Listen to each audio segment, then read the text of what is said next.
বকরি বা রেট্রোগ্রেড গ্রহ বৈদিক জ্যোতিষশাস্ত্রে একটি অন্যতম সংযোগ, কিন্তু এর ফলাফল সম্পর্কে বিভ্রান্তি আছে।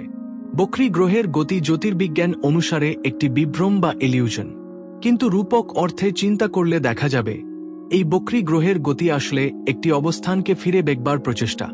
সেই কারণে বকরি গ্রহকে পূর্বজন্মের জোরালো ইচ্ছার প্রতীক হিসাবে জ্যোতিষ শাস্ত্রে ধরা হয় এবং বকরি গ্রহণ নির্দেশ করে পূর্বজন্মের অসমাপ্ত শিক্ষা বা কর্মকে এই জন্মে পুনরায় অতিরিক্ত প্রচেষ্টার সাথে ফিরে রাখা। বকরি গ্রহ যে ঘরে অবস্থান করছে বা যেই ঘরের অধিপতি তা নির্দেশ করবে এই প্রবল ইচ্ছা বা কর্মটিকে। এই কারণে ব্যক্তি এই জীবনে ওই ঘরগুলো সম্পর্কিত কর্মে বিশেষ বাধা পেতে পারেন, অথবা ওই ঘর সম্পর্কিত ফল খুব সহজে সাধারণভাবে লাভ করেন না, অথবা ওই ঘর সম্পর্কিত কর্মগুলোর ক্ষেত্রে একটি অবসেসিভ বিহেভিয়ার বা উদ্বেগজনিত বাধ্যতামূলক আচরণ লক্ষ্য করা যায়।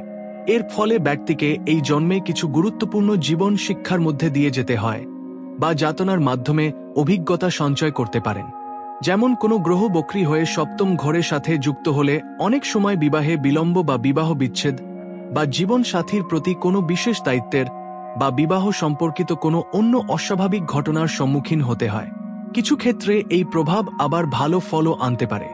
যেমন দশম ঘরে কোনো গুরুত্বপূর্ণ বকরি গ্রহের অবস্থান কর্মের দিকে অতিরিক্ত প্রচেষ্টা, ওয়ার্কাহলিক নেচার বা কাজ পাগল চারিত্রিক বৈশিষ্ট্য দিতে পারে, যা ব্যক্তিকে উচ্চ শিখরে নিয়ে যেতে পারে।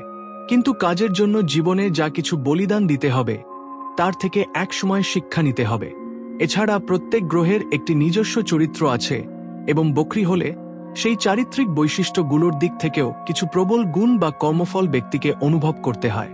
অবশেষে এটা বলা যায় যে জাতক যত তাড়াতাড়ি গুরুত্বপূর্ণ শিক্ষা বা অভিজ্ঞতা অর্জন করে নিজস্ব জ্ঞান বৃদ্ধি করতে পারবে, তত তাড়াতাড়ি বকরি গ্রহের প্রভাব থেকে মুক্তি লাভ ঘটবে।